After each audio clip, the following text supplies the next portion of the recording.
Hello guys, a few weeks ago I started to make a small demonstration of Odoo V9 on Odoo Online, but I was unable to finish the demonstration due to bugs that were there at that moment. But I had some feedback from Odoo that they have corrected some of the bugs. So today I will try again to show you the sales in Odoo on the version 9.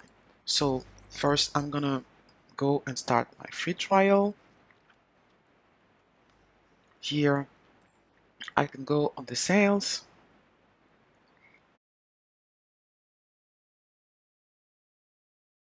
Let's go.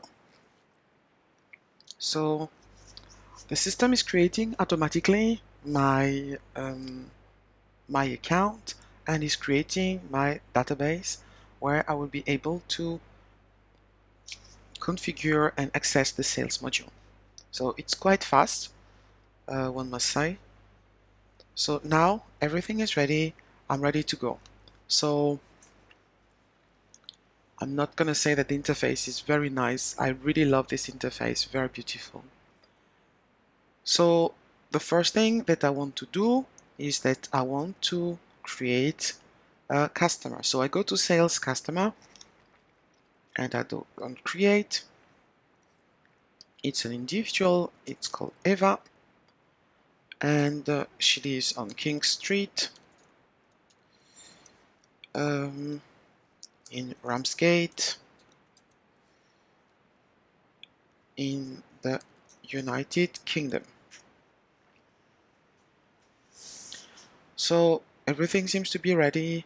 I'm gonna create. Oh, so this seems very strange. Okay, I see. Here, I was clicking here on create. Obviously, this has changed. It used not to be possible to have contact addresses for individual. This has changed. Very well done. Especially if you sell to end customers and you don't sell to businesses. It's good that you can add contact addresses here, as you see, invoice address, shipping address, and other addresses. So very well, very good.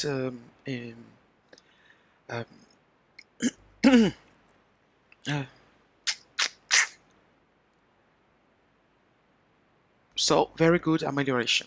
So I'm gonna save, and the following fields are invalid: accounts receivable, accounts payable. So I'm going to accounting, and the system is asking me for account receivable, and he asked me create an edit. I'm just gonna create 1000.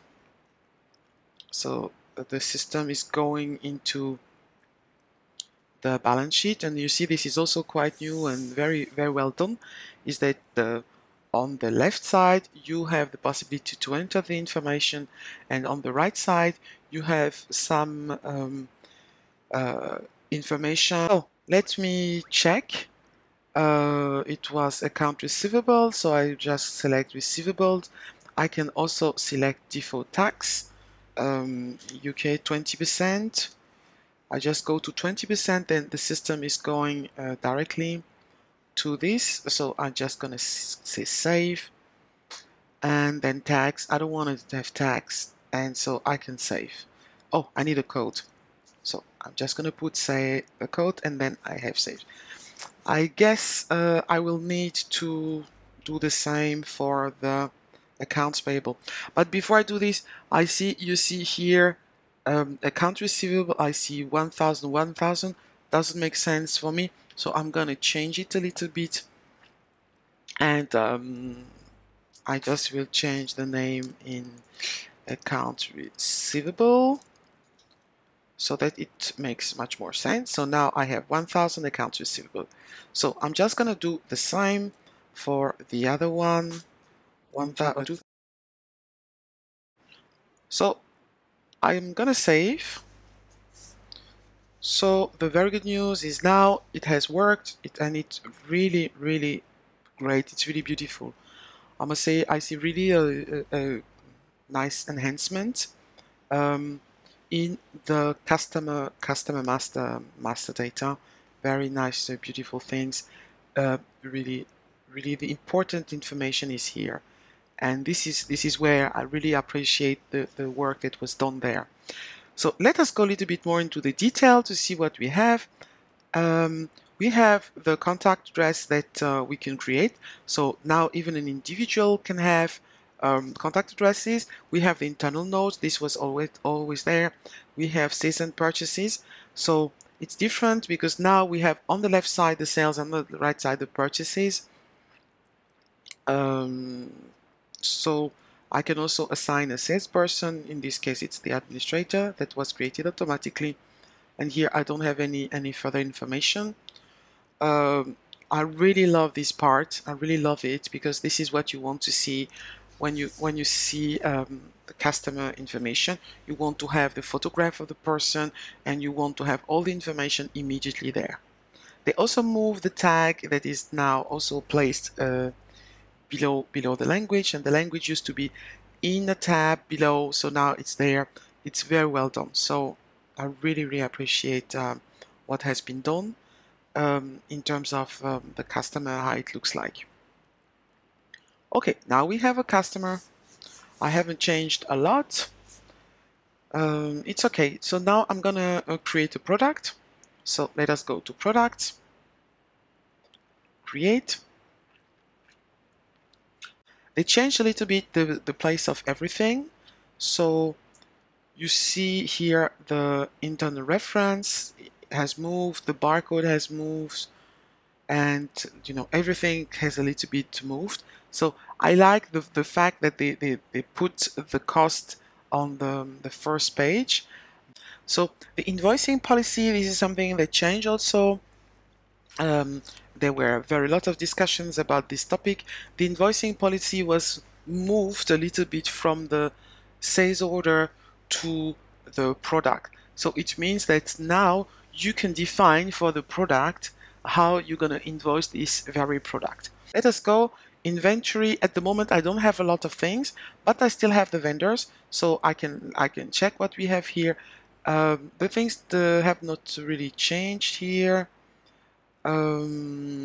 Maybe here the validity from to has changed. And this is quite new.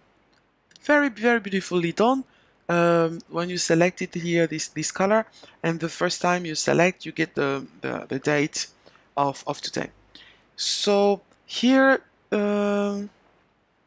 this also has changed because you have. Let us just create a vendor. Let's say the vendor is Kent Vision. Okay, I'm just going to click on create, and here I have the vendor product name for my product. Let's say, what is the product? They sell bananas. Okay, and the product code is B123. So the minimum quantity I don't have, and the price is 20 pounds. So now I have this price with this validity. I can click save and new, and obviously this also has changed because it used to have first the vendor, and then you could enter lines and lines and lines for the quantities. Here seems to be a little bit different, but let me just check. I save and close. So this has changed. You used to have one line per vendor, and then you would have a minimum quantity, everything in the second screen. Now you have all the lines on the same screen. If the price is changing a lot, you're going to have a huge amount of data on this page. So now I'm going to take another vendor.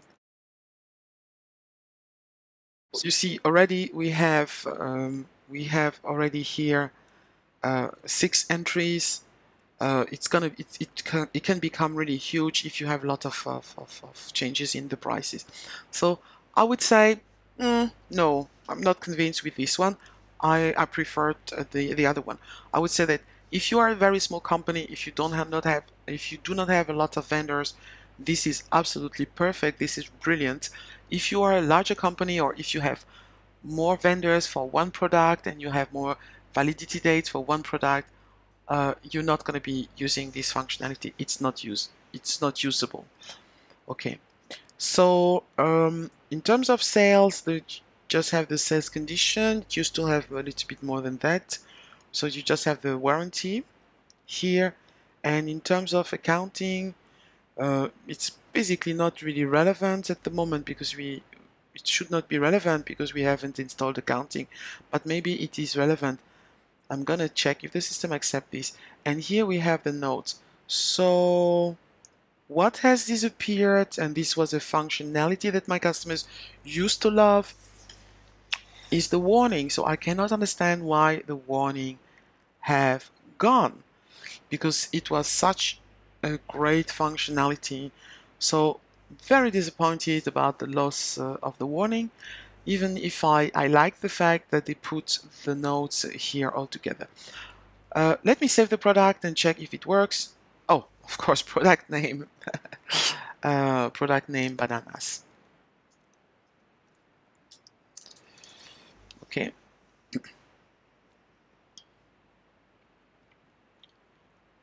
So yes, okay. So the point is, it's very interesting. I don't need information related to accounting for um, for the product when I only have, but I need the information for accounting for the customer. So this is not logical, I would say. Either you have accounting information for everything or you don't have accounting information. So this is something I'm not convinced with. But let's continue. Let us create our first quotation. So I'm just going to create the customer. This is the only customer I have. Quotation template, default template. This is very nice. So immediately you see which template you're gonna be using for the quotation, for the online quotation. This is absolutely brilliant. I love the fact that you have the payment terms here on the top. I really like the fact that now they really push some of the information on the top, the global information that you really need. So now I can enter the product. I have banana vision and I have the order quantity. It's going to be 10. Unit price and taxes. I have the 20. So, and then I have update.